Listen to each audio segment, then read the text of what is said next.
Existe um momento na Bíblia que, à primeira vista, parece quase injusto. Um homem que passou 40 anos conduzindo um povo impossível pelo deserto, que ouviu a voz de Deus na sarça ardente e na escuridão do Sinai, que dividiu o Mar Vermelho com um simples gesto, que subiu ao Sinai e desceu com a própria lei de Deus gravada em pedra. Esse homem comete um ato aparentemente pequeno, quase insignificante aos olhos humanos, e é impedido de entrar na terra que tanto desejava. Uma terra pela qual ele havia dedicado a vida inteira, uma promessa que ele havia carregado no peito por décadas. E tudo isso porque ele bateu em uma pedra. Quando você lê Números 20 pela primeira vez, a punição parece severa demais, parece desproporcional. Você se pergunta, será que Deus foi rigoroso demais com Moisés? Será que houve injustiça? E é exatamente essa tensão, essa sensação de que algo não está sendo dito, de que há uma camada mais profunda que os olhos não alcançam à primeira leitura, que torna este texto um dos mais ricos, mais densos e mais teologicamente revolucionários de toda a Torá. Porque o que aconteceu ali, no meio do deserto de Zim, não foi apenas um homem batendo em uma pedra com um cajado. O que aconteceu ali foi a ruptura de um símbolo sagrado. Foi a profanação de uma mensagem que Deus estava transmitindo através do tempo, através das gerações, através de cada gota de água que brotava daquela rocha. E para entender isso, você precisa recuar no tempo, entrar dentro da cultura judaica do segundo milênio antes de Cristo e ouvir o que o texto hebraico está dizendo com uma profundidade que a tradução, por melhor que seja, raramente consegue capturar completamente. Vamos começar do princípio. Israel estava no deserto há décadas. O povo que havia saído do Egito cheio de promessas e esperança havia se transformado em uma geração de murmuradores, de descrentes, de pessoas que repetidamente testavam a paciência de Deus. Em Cádiz, no deserto de Zim, eles chegaram a um lugar onde não havia água. E o que fizeram? Fizeram o que sempre faziam. Reclamaram, contenderam com Moisés. Disseram com amargura que teriam sido melhor servidos se tivessem morrido como seus irmãos perante o Senhor. Disseram que Moisés os havia tirado do Egito apenas para morrer no deserto. O texto de Números 20 diz que o povo se contendeu com Moisés. Em hebraico, o verbo usado vem da raiz riv, que carrega o sentido de uma disputa formal, quase jurídica, uma acusação, um pleito, um processo movido contra alguém. Não era apenas uma reclamação passiva, era um confronto, uma acusação pública, uma agressão verbal direta contra o homem que Deus havia escolhido para guiá-los. E isso, neste ponto da jornada, não era novidade. Era o padrão. Era o ciclo interminável de descrença que havia caracterizado aquela geração desde que eles haviam cruzado o Mar Vermelho. Moisés e Arão, diante disso, fizeram o que sempre faziam nos momentos de crise. Foram à entrada da tenda da congregação e caíram com seus rostos em terra diante da glória do Senhor. E ali, Deus falou. O texto diz: toma o cajado, e tu e teu irmão Arão reunireis a congregação. E, perante os olhos deles, falareis à rocha, e ela dará as suas águas. Falareis à rocha, não batereis, falareis. Esse detalhe é crucial, e a tradição rabínica ao longo dos séculos nunca deixou passar. O Midrash Bamidbar Rabbah, no comentário a esta paracha e diversas discussões do Talmud babilônico, dedicam atenção considerável a analisar exatamente essa instrução.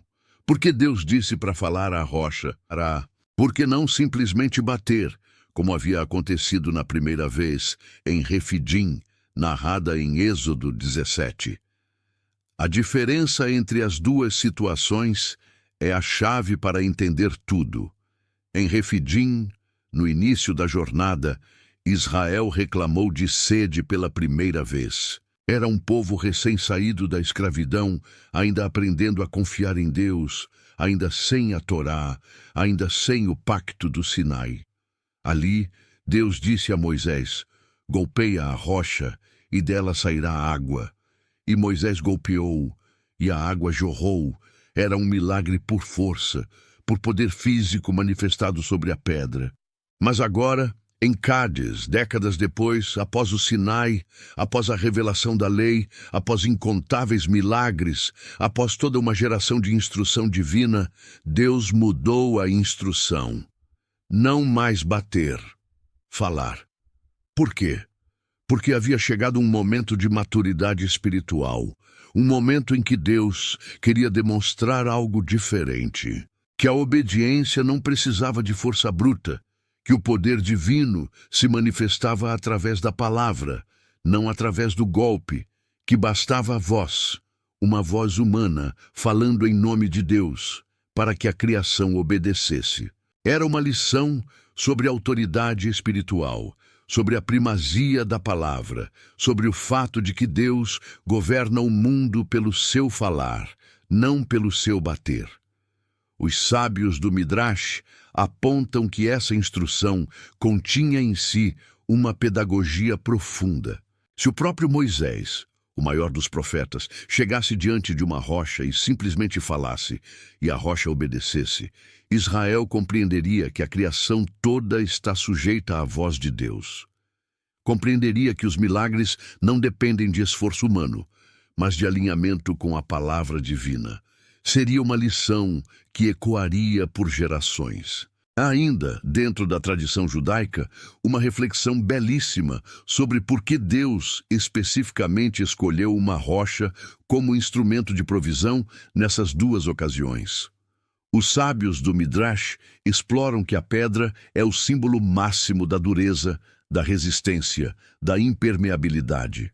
Se Deus pode fazer água brotar de uma pedra, a mais improvável das fontes, é porque para Deus não há situação sem saída, não há coração tão endurecido que não possa ser aberto, não há seca tão prolongada que sua palavra não possa interromper. A rocha não era apenas um objeto físico, era uma declaração teológica.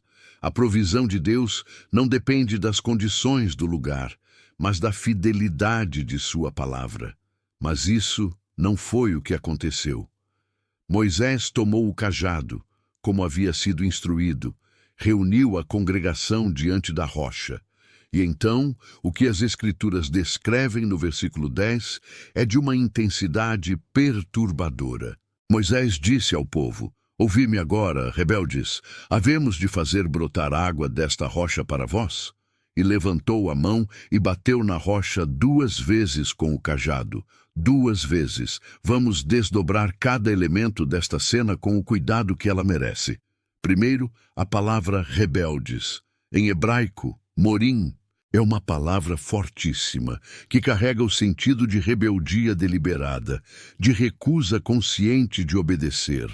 Moisés, na sua frustração, no cansaço acumulado de décadas lidando com aquele povo, no luto recente pela morte de sua irmã Miriam, que havia acontecido naquele mesmo capítulo, deixou escapar uma palavra de juízo sobre o povo que não lhe pertencia proferir naquele momento e naquele contexto.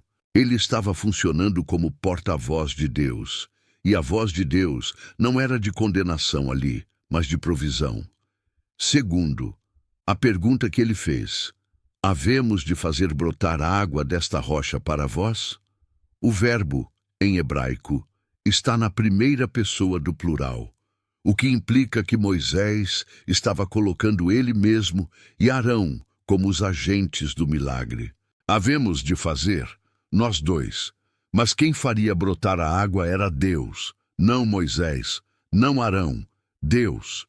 Essa sutil troca do crédito, essa transferência implícita da glória do ato divino para os agentes humanos, era uma profanação do nome de Deus diante de toda a congregação. Em hebraico, isso tem um nome preciso, Shilul Hashem, a desonra do nome, e Deus mesmo o identificará ao final com as palavras: por não terem me santificado. Terceiro, e talvez o mais carregado de significado teológico de todos os elementos, as duas pancadas. Moisés não bateu uma vez, bateu duas. E isso, para qualquer leitor familiarizado com o arco tipológico da Escritura, tem um peso imenso. O apóstolo Paulo, escrevendo à igreja de Corinto séculos depois, fará uma afirmação que à primeira vista parece surpreendente. Em 1 Coríntios 10:4, ele diz que os israelitas, no deserto, beberam da rocha espiritual que os acompanhava, e a rocha era Cristo. Paulo está usando uma linguagem claramente tipológica. Dentro da hermenêutica cristã, a rocha no deserto era um símbolo, uma sombra, uma antecipação de Cristo. É o próprio Paulo quem estabelece essa conexão explicitamente, e ela se torna a chave interpretativa que ilumina o peso do ato de Moisés com uma dimensão que vai além da desobediência imediata. Agora, se a rocha era a tipologia de Cristo, de aquele que seria ferido uma vez, somente uma vez, para que a água da vida fluísse para sempre, então o que Moisés fez ao bater duas vezes na rocha tem um peso profético devastador. Cristo não poderia ser ferido duas vezes. O sacrifício perfeito e definitivo seria oferecido uma única vez, consumado na cruz, nunca a ser repetido. A carta aos Hebreus, no capítulo 9, versículo 28, afirma explicitamente: Cristo foi oferecido uma vez para tirar os pecados de muitos. Uma vez, não duas. Quando Moisés bateu duas vezes, ele distorceu involuntariamente o símbolo sagrado que Deus havia incorporado naquela pedra. Não era apenas desobediência administrativa. Era a corrupção de uma mensagem profética que Deus estava comunicando através dos séculos para que, quando o Messias viesse, o povo soubesse reconhecê-lo. Mas há ainda outra dimensão que precisa ser explorada e que a tradição rabínica aprofunda com uma sensibilidade admirável. O Midrash Rabbah, no comentário ao livro de Números, levanta uma questão que ecoa até hoje nos círculos de estudo judaico. O que exatamente foi o pecado de Moisés? Porque, olhando o texto superficialmente, alguém poderia dizer: a água saiu, o milagre aconteceu, o povo bebeu. Qual foi realmente o problema? E a resposta que os sábios constroem é esta: o problema foi a fé pública manifestada, ou melhor, a falta dela. Deus havia dito: fala à rocha. O ato de falar a uma pedra, diante de um povo sedento e descrente, exigiria de Moisés uma demonstração de fé radical. Imagine o cenário: um homem de mais de 80 anos, diante de milhares de pessoas, levantando sua voz para falar com uma pedra, sem cajado levantado, sem golpe físico, apenas palavras dirigidas à matéria inerte. Se a água brotasse, o milagre seria inegavelmente divino, inegavelmente sobrenatural, inegavelmente uma obra de pura palavra. Mas Moisés, ao recorrer ao cajado, ao recurso físico, ao golpe, diminuiu a demonstração. Tornou o milagre mais palatável aos olhos humanos, mais explicável, mais próximo do esperado. E nisso, Deus identificou algo sério, porque a questão não era apenas o gesto físico, a questão era a mensagem que aquele gesto enviava para um povo que precisava aprender a confiar na palavra de Deus mais do que nos olhos, que precisava aprender que a criação obedece ao falar divino, que a nova geração, que estava prestes a entrar na terra prometida e que precisaria conquistar cidades, atravessar rios, destruir muralhas, precisava aprender que a vitória não vinha da força do braço humano, mas da fidelidade ao que Deus havia dito. Moisés falhou em santificar a Deus diante do povo. As palavras exatas do veredito divino estão em Números 20, versículo 12. Porque não crestes em mim, para me santificardes perante os olhos dos filhos de Israel, portanto, não introduzireis esta congregação na terra que lhes hei de dar. Não crestes em mim, não me santificastes, Duas acusações distintas, mas profundamente ligadas. Mas antes de avançar, precisamos pausar aqui e contemplar com cuidado o que significa para Deus dizer que não foi santificado. Porque essa é a palavra central do veredito, e ela carrega dentro de si todo o peso teológico deste episódio. A palavra santificar, em hebraico kadosh, significa separar, distinguir, reconhecer como completamente outro. Quando Deus diz que Moisés não o santificou, está dizendo que o gesto de Moisés não comunicou ao povo a alteridade absoluta de Deus, a transcendência de um ser para quem uma palavra basta para mover montanhas, para quem não é necessário esforço físico, para quem a pedra mais dura se abre ao simples comando da sua voz. E isso é o que o texto chama de falta de fé. Não é falta de fé no sentido de incredulidade total. Moisés claramente acreditava que Deus faria o milagre, mas foi falta de fé no sentido de não confiar plenamente no método que Deus havia prescrito, de achar, mesmo que inconscientemente, que era necessário ajudar um pouco, complementar com o cajado, garantir com o golpe físico. É uma forma de fé incompleta que muitos de nós conhecemos intimamente. Acreditamos em Deus, mas achamos que precisamos dar uma empurradinha. Acreditamos na provisão divina, mas ficamos angustiados quando o caminho prescrito parece insuficiente aos olhos humanos. Antes de julgá-lo, é preciso entrar no momento com toda a sua carga humana. O que Moisés estava carregando naquele momento também precisa ser considerado com misericórdia. Seu contexto emocional era devastador. Sua irmã Miriam havia morrido no início daquele mesmo capítulo. O luto era fresco, real, presente. E sobre ele caía a responsabilidade de um povo que, décadas depois de tudo o que havia experimentado da bondade de Deus, ainda reclamava, ainda murmurava, ainda o acusava. A exaustão de Moisés era humana, compreensível, legítima. E é por isso que este texto é tão importante, porque ele não apresenta Moisés como um vilão, mas como um homem. Um grande homem, o maior profeta de Israel, chamado por Deus de o mais humilde de todos os homens sobre a face da terra, em Números 12:3. Mas ainda assim um homem sujeito às fragilidades da condição humana. E é exatamente aí que a sabedoria do julgamento divino se revela em sua profundidade. Deus não puniu Moisés por ser humano. Deus não puniu Moisés por estar cansado, por estar de luto, por estar frustrado. O que Deus julgou foi o impacto público do ato, a mensagem que foi enviada para o povo, porque Moisés não era apenas um homem ali. Ele era a voz de Deus, era o mediador da aliança, era o representante visível do invisível. E quando o representante visível do invisível age por impulso humano num momento em que Deus havia prescrito um caminho específico, o dano não é apenas pessoal, é coletivo, é geracional. Há um princípio que atravessa tanto as escrituras hebraicas quanto o ensino de Jesus no Novo Testamento e que se encaixa perfeitamente aqui. A quem muito foi dado, muito será exigido. Palavras que Jesus proferirá séculos depois, em Lucas 12:48, mas que refletem uma lógica de responsabilidade proporcional que já estava inscrita na própria estrutura da aliança. Não como crueldade, mas como coerência. Quanto maior a responsabilidade, maior a precisão necessária.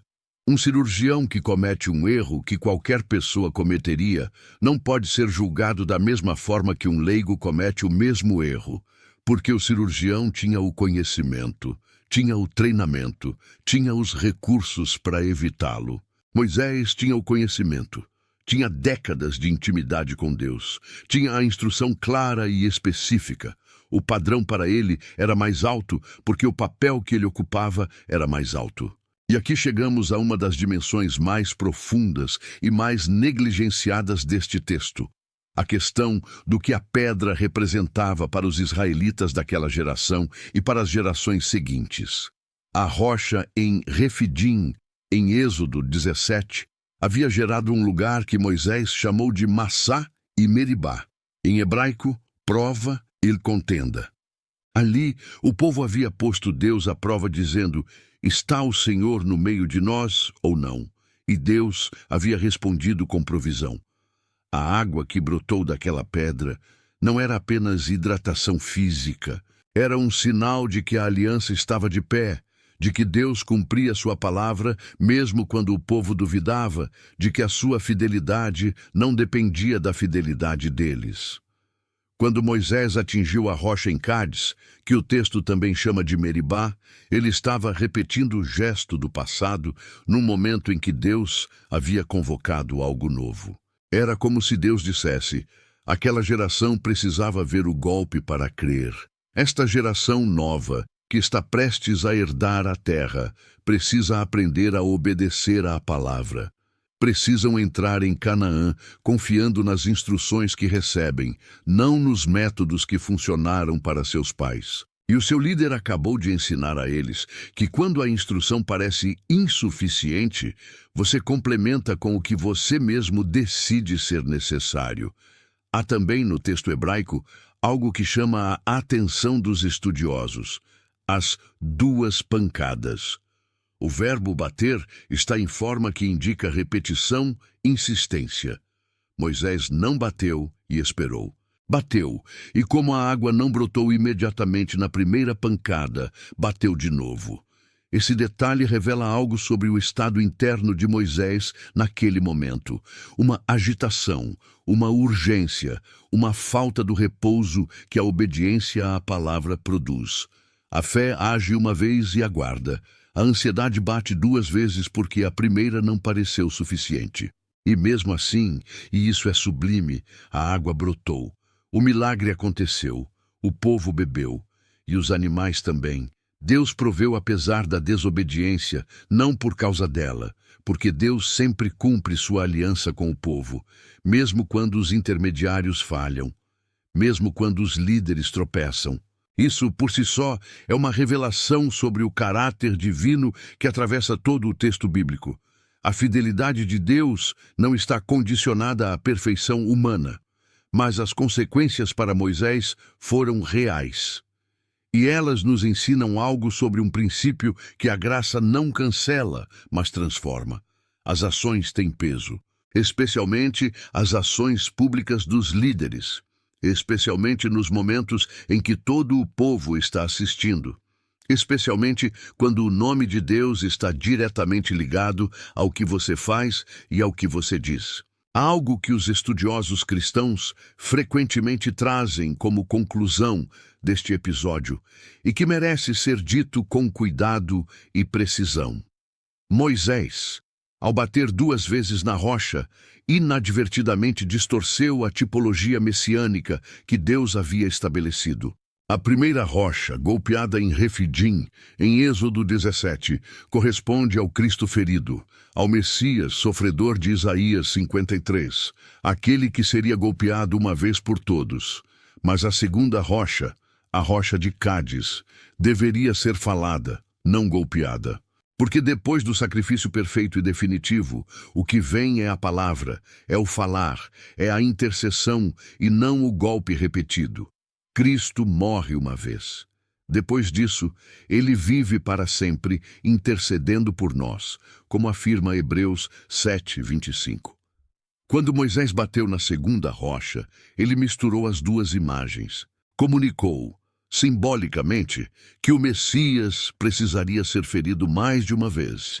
E isso, na linguagem profética que percorre toda a Escritura, era uma distorção inadmissível da mensagem sagrada. Não porque Moisés fosse um falso profeta, mas porque o símbolo que ele estava incumbido de preservar era maior do que ele mesmo compreendia plenamente. Isso nos coloca diante de uma reflexão que vai muito além da história de um homem no deserto. Quantas vezes nós, em nossa ansiedade, em nosso cansaço, em nossa frustração com as circunstâncias, recorremos ao cajado quando Deus nos pediu a voz? Quantas vezes escolhemos o método familiar, o gesto de força, a repetição do que funcionou antes, em vez de confiar na instrução nova que Deus está dando para uma estação nova. Quantas vezes desonramos o nome de Deus diante de pessoas que estavam observando, não por maldade, mas por exaustão, por humanidade, por esquecimento de que naquele momento específico representávamos algo maior do que nós mesmos. Moisés não entrou na terra prometida, mas ele subiu ao monte Nebo, e de lá Deus lhe mostrou toda a terra, de Gileade até Dan, de Naftali até o mar do Neguebe, de Zoar até Jericó. E o texto de Deuteronômio 34 diz que Deus mesmo o enterrou, e que ninguém sabe até hoje onde está o seu túmulo, que Moisés morreu com a vista intacta e com a força ainda preservada, que nunca mais houve em Israel profeta como Moisés, que o Senhor conheceu face a face. A punição não foi rejeição, foi consequência. E há uma diferença profunda entre as duas coisas. Deus não abandonou Moisés. Deus não o amou menos. O relacionamento entre o Criador e esse homem singular permaneceu único, íntimo, extraordinário até o fim. O que não aconteceu foi a entrada física em Canaã. E isso nos ensina que mesmo os que amam a Deus profundamente, mesmo os que dedicaram suas vidas ao serviço divino, mesmo os que ouviram sua voz mais claramente do que qualquer outro, ainda assim colhem as consequências de seus atos, especialmente os atos públicos que afetam o entendimento do povo sobre quem Deus é. Há uma última coisa que precisa ser dita antes de encerrar esta reflexão, e ela talvez seja a mais pessoal de tudo. Ao longo desta narrativa, observamos Moisés falhar num momento de exposição máxima, sob pressão máxima, após uma perda pessoal devastadora. E vimos Deus responder com uma consequência severa, mas sem retirar o amor, sem cancelar o chamado, sem apagar o legado. O que isso nos diz sobre o caráter de Deus é algo que vai muito além de um episódio histórico no deserto. Nos diz que Deus leva a sério o que fazemos em público em seu nome, que as palavras que pronunciamos quando representamos a Ele têm peso, que os gestos que fazemos quando estamos sob autoridade espiritual não são apenas nossos, pertencem, de alguma forma, à mensagem que Ele está comunicando através de nós. Isso não é uma doutrina de medo, é uma doutrina de responsabilidade transformada pela graça. Porque ao mesmo tempo em que Deus pronunciou a consequência sobre Moisés, continuou usando aquele homem, continuou falando com ele, continuou revelando a sua glória através dele. O capítulo 20 de Números não é o capítulo final de Moisés. É apenas um capítulo. E talvez seja isso o que você precisa ouvir hoje também. Que o seu capítulo de falha não é o seu capítulo final. Que a pedra que você bateu quando Deus pediu para você falar não define quem você é para sempre. Que há água brotando ainda, mesmo das suas próprias inconsistências, porque a fidelidade de Deus é maior do que a sua infidelidade. Mas que há também um chamado a não repetir o golpe, a aprender com o que aconteceu, a entrar na estação nova com a obediência nova que ela exige. A pedra ainda fala, e o que ela diz, séculos depois, atravessando o texto sagrado até chegar até nós, é uma mensagem de uma precisão desconcertante. Ela diz que Deus é fiel mesmo quando nós não somos, que a água da vida flui mesmo quando os instrumentos humanos falham, que há um Messias que foi golpeado uma vez, somente uma vez, e que dessa ferida única brotou uma água que nunca seca, que satisfaz uma sede que nenhum poço pode saciar. Que agora, depois desse golpe definitivo e suficiente, o que Deus nos pede é que falemos, que creiamos, que confiemos na palavra com a mesma naturalidade com que Ele fala e as pedras se partem. E essa mensagem não era apenas para Moisés, não era apenas para aquela geração no deserto. Era para você que está ouvindo isso agora, que talvez esteja no seu próprio deserto, que talvez esteja cansado de carregar um cajado quando Deus te pediu uma voz. Era para nós, que às vezes entendemos o poder de Deus, mas duvidamos do método que Ele escolheu. Era para todos que precisam aprender, e aprender de novo, e aprender sempre, que há momentos em que a obediência mais profunda não é o gesto mais visível, mas a confiança mais quieta. A pedra foi golpeada uma vez, e a água que brotou daquele golpe único não parou mais de fluir. Se você ainda não bebeu dessa água, hoje é o momento. E se você já bebeu, mas está com sede de novo, talvez seja porque você voltou a depender do cajado em vez da voz. Talvez seja a hora de soltar o cajado, abrir a boca e falar à pedra com a fé que move o que parece inamovível. Escreva nos comentários de onde você está ouvindo essa mensagem hoje. De qual cidade, de qual país, de qual deserto você está vindo ao encontro dessa rocha, porque há pessoas de todos os lugares do mundo chegando a esta mesma palavra. E é lindo saber que a sede humana é universal, que a provisão divina não tem fronteiras e que a pedra ainda fala para quem tem ouvidos para ouvir. Conta pra gente. Você já passou por um momento em que Deus te pediu para falar, mas você preferiu bater? Esse comentário pode ser exatamente o que alguém que está passando pelo mesmo precisa ler hoje.